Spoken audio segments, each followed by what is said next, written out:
Friends, இன்றைக்கி நம்ம மாடித்தோட்டத்தில் வந்து சிவப்பு பொன்னாங்கண்ணி கீரை தான் வந்து நம்ம அறுவடை பண்ண போகிறோம். இப்போ பாருங்கள், இது வந்து ரொம்பவே வந்து பூ வந்துருச்சு. நம்ம வந்து கட் பண்ணாமல் பூ வந்துருச்சு. இந்த மாதிரி சிவப்பாக இல்லாமல் இந்த மாதிரி இருந்தால் தான் கீரை சூப்பராக இருக்கும்.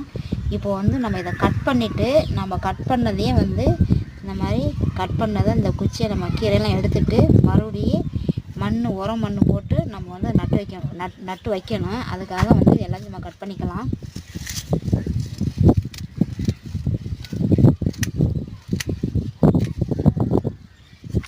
இப்படி எல்லாமே பூ வந்துருச்சு. அதனால் வந்து உரமும் இல்லை பையில்.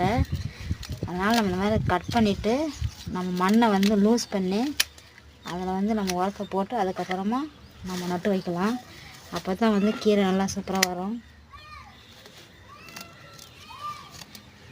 இப்போ இதை கட் பண்ணிவிட்டு இதை காட்டுங்க. இது எல்லாமே கட் பண்ணிவிட்டு நான் வந்து நட்டு வைக்கும்போது உங்களுக்கு நான் வீடியோ